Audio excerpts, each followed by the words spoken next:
This video contains spoilers on Season 1 of the Amazon Prime original series, The Boys. So viewers, please be warned, the spoilers are about to begin. You boys okay? Can I get a selfie?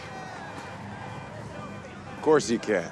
But we see at least a 23% uptick in social media mentions and hero hashtags when there's a team up. People love a team up. Love a team up. Whoa. Keep those hands down by your sides, Missy. The idea of a team of superheroes consisting of a bunch of low-life, degenerate scumbags was something that had instant appeal for me, and the concept was exceptionally well executed in Season 1 of The Boys. We are first introduced into this glorious world on two key fronts. First, through the experience of your average everyday dork Huey, whose girlfriend is violently killed because of the reckless behavior of the scumbag superhero known as A-Train. Then we have Starlight, a budding superhero who enters the big time when she is accepted into the exclusive group known as the Seven.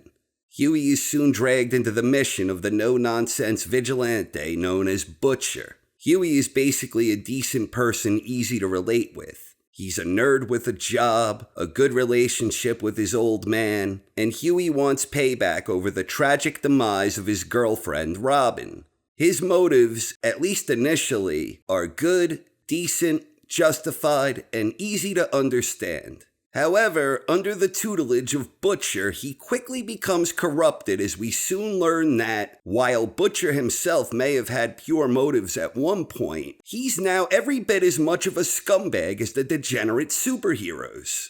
Starlight represents everything we've long been trained to expect from a superhero. She is a sweet and righteous, beautiful young woman from the Midwest. Starlight's goals are noble. She wants to use her considerable powers for the greater good. We quickly learn that she is the exception to the rule. The Seven consists of a bunch of greedy, selfish, criminal egomaniacs. They are all scumbags, ladies and gentlemen. Complete and total scumbags. And at the heart of it all is an evil corporation known as Vought that exploits its own so-called superheroes for profit and power, always striving to expand its own scope of power and influence. Vought is an evil corporation in the mold of Wolfram and Hart from the series Angel, and also Silver Shamrocks from Halloween 3 Season of the Witch. Vought has been creating superheroes in a lab by using something known as Compound V, and now Vought has its sights set on taking a primary role in military operations. It doesn't even matter how the enemy got the Compound V. What matters is they've got it.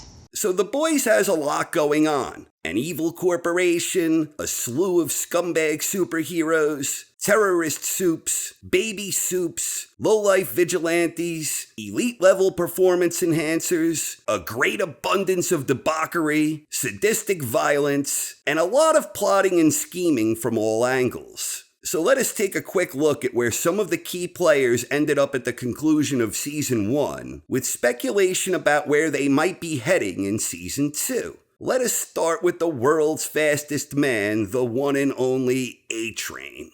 Right, but Translucent is on a secret undercover mission right now. But you got the A-Train, baby! If I don't win, I'm out. Nobody wants the second fastest man in the Seven.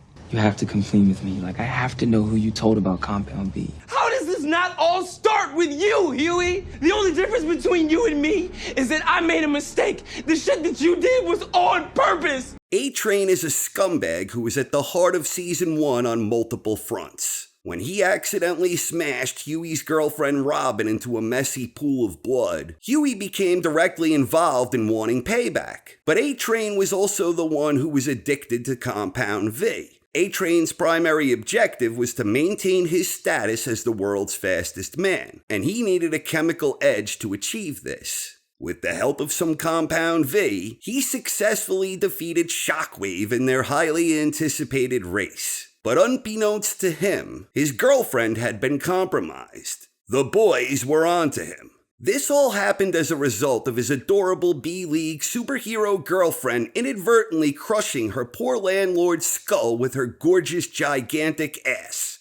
When A-Train discovers she was compromised by the boys, he proceeds to murder our beloved Popclaw.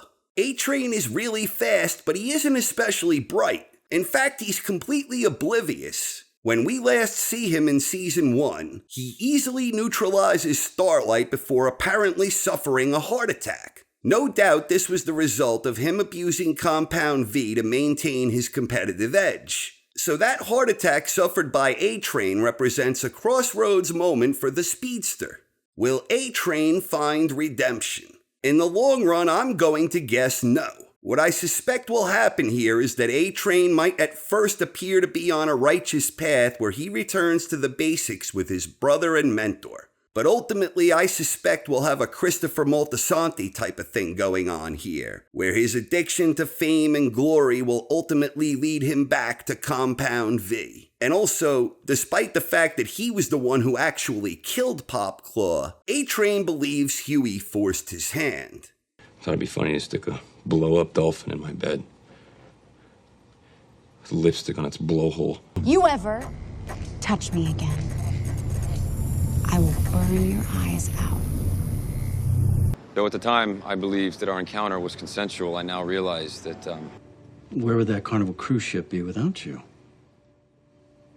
Yeah. I know. I think the best thing is just to, get out there and put some points on the board. Not much crime in Sandusky.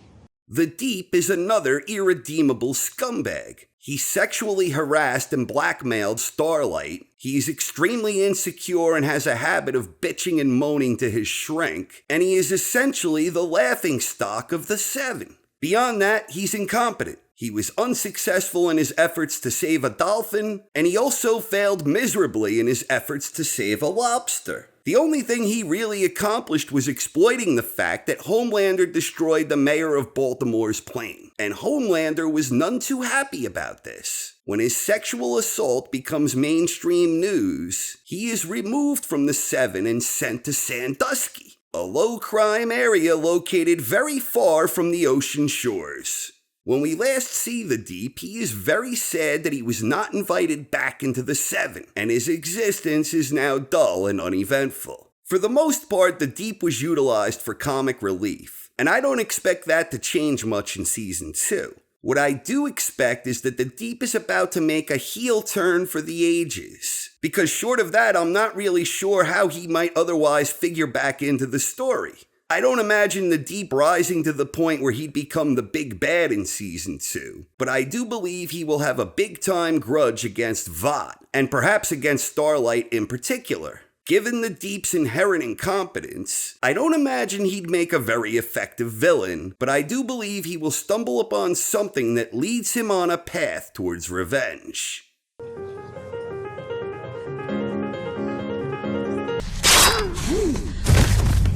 Not you, Noir. You've been great. But the rest of you... We don't know a whole lot about Black Noir, but we can safely assume he's probably another scumbag. All we do know is that he plays a mean piano, he can kick some major ass, and he's the only member of the Seven who hasn't pissed off Homelander. So I have no idea what to expect from him in Season 2, but I am hoping we get more piano playing and more ass kicking. Not until this frog gets what's coming. The only thing that is coming is me and your mother. She has a name. It's Kimiko. Okay? Kimiko. What a disgusting yet fascinating piece of trivia. I'm just saying it could be worse, huh? Right.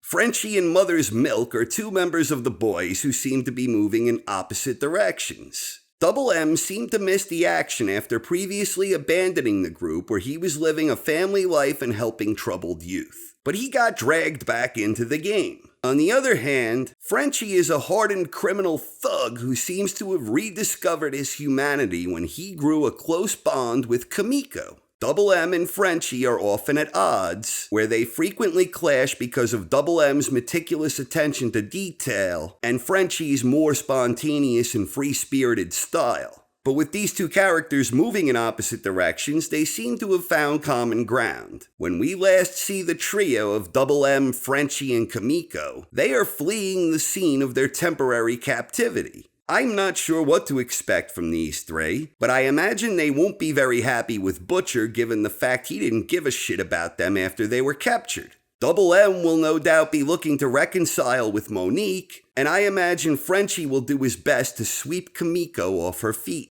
Kimiko is the real wild card here, as she's a soup with the powers of regeneration. But I can't shake this feeling that things might not end well for Kimiko, and that this will likely propel Frenchie into a rage of madness. If things play out that way, I imagine Double M will be the one to try and reel him back in. Oh, for Christ's sakes. Clean yourself up. Never let them see you like this. So they can tell the world that we left the rest of them to fucking die? Come on! No, Maeve, no. So I say, cut them loose. For your good and for theirs. She obviously fell for this Hugh Campbell guy. He's pumping her for information. So back off, leave her alone. Be the annoying goody two-shoes asshole that you are. One of us has to be. I can't remember the last time Maeve gave a shit about anyone, really. Queen Maeve is another scumbag, but unlike the rest of the soups, with the lone exception of Starlight, Maeve seems to have redeemable qualities. We have evidence that Maeve was once the same bright-eyed, good-intentioned budding superhero we initially see in Starlight. The big difference being, Maeve was corrupted and stopped caring. But Starlight seemed to have a profound impact on Maeve. After their first heart-to-heart, we see the Queen begging Homelander to at least save the children on the doomed Flight 37. Then she visits her former lover, Elena. And finally, she stands up for Starlight when Homelander is quite angry with her. Maeve then encourages Starlight to embrace her inner goody two-shoes. This happened when Starlight was on the brink of surrendering to the same type of darkness that once consumed Maeve herself. This strongly implies that Maeve could be on a path to redemption, and I think that's exactly what will happen with her in Season 2. But even if I'm wrong, she remains one of the most interesting characters in the story because of the inner conflict over what she stands for. I can sell my way into the military. Thank you. You think I'm fragile? No, I do not. The pain of losing a child to miscarriage is... I just wanted to spare you that burden. I said I'm scared. Of you. I'm scared of you. Madeline, from now on, no more secrets. Will you please take Teddy upstairs? It's okay. Shh, shh, shh, shh, shh. Thank you. Thank you for finally being honest. Madeline Stillwell will be sorely missed. She was a tremendous character who was a unique type of scumbag in a world of scumbags. Stillwell was a VP at Vought, and during Season 1 she was the face of the company. Stillwell was deceitful, conniving, underhanded, selfish, manipulative, and ruthless. She was brilliantly self-serving, and her lack of faith in Homelander was ultimately her undoing. Homelander proved far more clever and resourceful than Stillwell could have imagined. Her death was glorious, and her character will be dearly missed. So the question here becomes, does she get replaced by a new character? Or does Mr. Edgar step up and take a more hands-on role as the CEO of Vought? That's what I'm hoping for. More Mr. Edgar, please. And may he be revealed as an even more treacherous scumbag than Stillwell herself. You're gonna hotmic her phone. From now on, we hear everything she says. Hey. Hey. We ain't getting to Ezekiel. You are.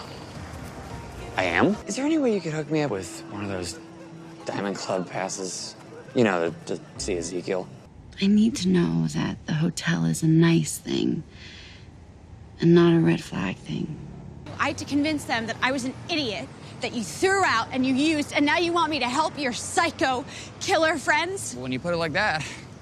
Much of the story unfolded where we were intimately involved with Huey's experience. His girlfriend Robin was accidentally destroyed by a drugged-up A-Train. Vought tried buying him out, and this led Huey to team up with the boys. Huey learns about the deep-rooted corruption at Vought, and the fact that most of the superheroes were degenerate low-life scumbags. Under the leadership of Butcher, Huey was most certainly corrupted. Huey was involved with murder, blackmail, and illegal surveillance, among other things. Huey's underhanded actions can be largely understood because as an audience we experienced these things along with him. However, where he was most underhanded was his treatment of Starlight. Someone Huey instinctively understood was the exception to the rule when it comes to supes. Despite this fact, Huey still used and manipulated Starlight as directed by Butcher. Huey may have genuinely been fond of Starlight, but he treated her like shit and was always very disrespectful and usually dishonest and deceitful. Huey's shining moment was when he finally rejected Butcher. Huey parted ways with Butcher for a noble cause. He wanted to try and rescue Frenchie, Double M, and Kamiko. Fortunately for him, Starlight swooped in for the rescue. So the big question for Huey is, has he been corrupted to the point where he will continue misleading the adorable young Starlight? On one hand, the evidence suggests no. He has not been corrupted to the point of no return. Huey has remained loyal to almost everyone else. Butcher, Frenchie, Double M, Kamiko, his father, and indeed even the memory of his deceased girlfriend Robin. On the other hand, Huey's story is directly connected with Starlight, and she is the only one he hasn't been loyal to. Again, he treats her like shit. I'm expecting that Huey will try and prove himself worthy of Starlight's attention and affections. But at the end of the day, I also imagine he will always find new reason to continue manipulating her with his dishonest, underhanded ways. Don't get me wrong, Huey will remain a good guy in the grand scheme, but I fully expect him to continue taking advantage of poor Starlight. At the Q&A, they always asked me what my wish was. And I always said to save the world. I got it. You got it! I got it! My body. I have the right to choose how much of it I show. Then I think we may need to reconsider your position in the Seven. And I was happy to do it. This was our dream. This was your dream. I never got a chance to choose my own dream. In my mind, Starlight is the one and only character who remains pure and virtuous, unscathed by the sea of corruption that surrounds her. Starlight began as someone innocent and naive, and in a very short period of time, she has experienced quite the rude awakening. Starlight learns that even her own mother wasn't to be trusted, in addition to learning about all the bad things happening at Vought. And even Huey, the one good thing she thought she had going on in her life, he was using her. Were it not for the spirited pep talk from Maeve, Starlight may have been consumed by the corruption surrounding her. But she persevered, for now at least. We last see Starlight telling Huey to escape after A-Train suffers his heart attack. With Starlight being the only character in the show truly worthy of admiration, I expect she will continue on a righteous path. But I also fully anticipate that she will continue meeting obstacles left and right before her. I think this will be a slow burn, and that over a period of time, Starlight will ultimately be worn down by all of this BS. It may not happen in Season 2, and it may not happen in Season 3, but sooner or later, I'm expecting a slow descent into madness before our beloved Starlight ultimately snaps and turns dark. Like Willow from Buffy the Vampire Slayer, like Walter White from Breaking Bad, and like Daenerys Targaryen from that HBO show inspired by the incomplete books of George Martin. He made millions of dollars. He's sitting on his ass. Sooner or later, I expect an epic turn to darkness for our beloved Starlight. Starlight's potential as a big bad, I just think that's going to be too tempting for the writers to resist. She'd become such an amazing antagonist that I think it just feels inevitable. And I think she will ultimately be pushed into this by that dorky scumbag Huey. But it will be glorious, even if it is a ways off. Meanwhile... Great to meet you, pal. Good to meet you. Love that accent. Either Homelander killed her, or she killed herself. Same difference. Everything you want on this list. Except Homelander. Not long after that, Rebecca went missing and has remained so ever since. One way or another, Mr. Butcher, I believe Homelander was involved. Billy Butcher is another degenerate scumbag. Butcher doesn't care about anyone or anything beyond getting revenge against Homelander. Butcher is under the impression his wife Becca was assaulted and murdered by Homelander. But as we learn in the finale, he was mistaken. Becca is alive and well, and she is raising Homelander's son. Butcher visits his old mentor looking for any weaknesses Homelander might have, and she points him in the direction of Stillwell. Butcher's master plan is to get revenge by taking the life of someone Homelander loves. Only, unbeknownst to Butcher by this point, Homelander knows Stillwell betrayed him. So Homelander fries her eyes out, leaving a priceless look on Butcher's face when he realizes his plan has gone to shit. We last see Butcher waking up at the home of his wife Becca, along with Homelander and his son. Butcher firmly believes that all Supes are inherently evil. Homelander spared his life, however, seemingly because Homelander wanted to prove that he wasn't quite the monster Butcher believed him to be. The two big questions here: 1, will Butcher reevaluate his prejudices against superheroes? And 2, how will he react to the fact that his dearest Becca is alive and well, with Homelander's child no less? It's also worth considering how Butcher will reconcile with his team. I have no idea whatsoever how any of this will play out, but my best guess, I think Butcher will do anything and everything he can to try and make up for lost time with Becca. I suspect she will change his mind about his outlook on Supes, and I wouldn't be surprised if him and Becca ultimately reunite where he helps raise Homelander's souped-up boy.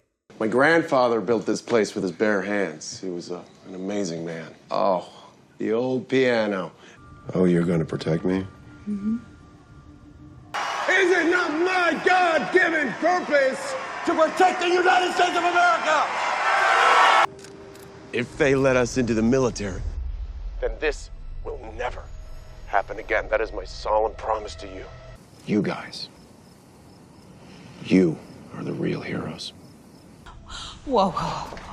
Keep those hands down by your sides, Missy. Beneath all of the dark humor that drives the series, there are many interesting characters under the surface, and chief among those is Homelander himself. Homelander is the king of the scumbags, but he's also easily the most interesting character in the show. This isn't surprising because Anthony Starr is a badass, and he was absolutely tremendous as Hood in Banshee. And while I don't want to get into Banshee too much, that series truly had it all. Awesome action, tremendous violence, incredible fight sequences, babes all over the place, 80s style bromances, and even an Amish mob boss for good measure. An Amish mob boss. Banshee is easily one of my favorite television series ever, and as good as Starr is playing Hood, he's equally fantastic as Homelander. Both of these shows have had amazing casts, and yet Starr still remains a big standout in both. Homelander was created and raised in a lab, and he is the most powerful of the 7 with no known weaknesses. Homelander has been used and exploited his entire existence. He is the most popular and profitable attraction for Vought, who have manufactured his brand in tedious detail. Homelander has never had a loving family.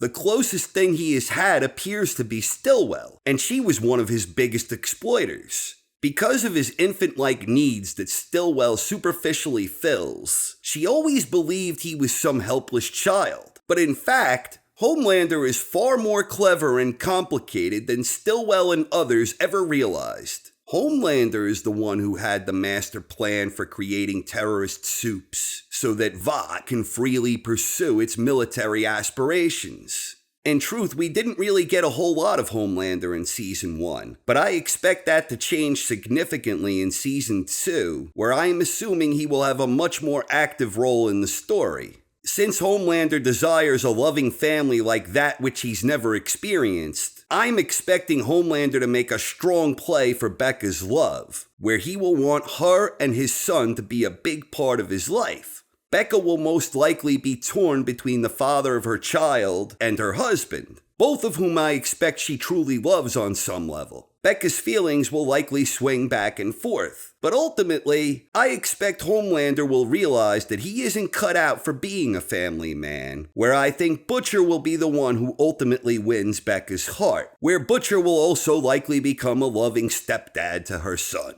My only other predictions regarding Homelander, and these are probably things that will be intertwined, I suspect Homelander will have a worthy adversary where a weakness is discovered. I think that's the next logical step here, because short of a weakness and an enemy worthy to challenge him, his character really has nowhere else to go. Homelander is arguably the most complex character on the show, so I'm expecting he will be faced with a big bad type of obstacle that interferes with his love triangle alongside Butcher and Becca. In conclusion, I thought Season 1 of The Boys was a fantastic setup. It was very well done, it had a great understanding of what it was, and the potential is now wide open. If the creators approach this the right way, this can be an awesome show for several years to come, and I for one am eagerly awaiting Season 2. Can't wait. Thanks for watching, everyone. I hope you enjoyed, and have a wonderful night. I'm the world's greatest superhero.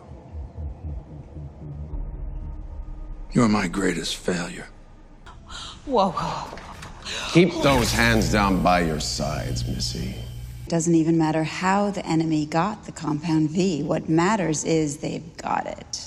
The only difference between you and me is that I made a mistake. The shit that you did was on purpose. I think the best thing is just to, get out there and put some points on the board. Not much crime in Sandusky. She has a name. Fils de puta. It's Kimiko. Okay? Kimiko. Be the annoying goody two-shoes asshole that you are. One of us has to be. I can sell my way into the military. Thank you. I said I'm scared. Of you. I'm scared of you. Whoa. Keep those hands down by your sides, Missy. I had to convince them that I was an idiot that you threw out and you used, and now you want me to help your psycho. You don't really want anything, per se. You want to blow her up in front of me. You're out for quite a while. You can thank me for saving you sometime later, but for now... And I was happy to do it. This was our dream. This was your dream. I never got a chance to choose my own dream. You are dark, and I kind of like it. Either Homelander killed her, or she killed herself. Same difference. I'm your father. We are a family. Whoa. Keep those hands down by your sides, Missy.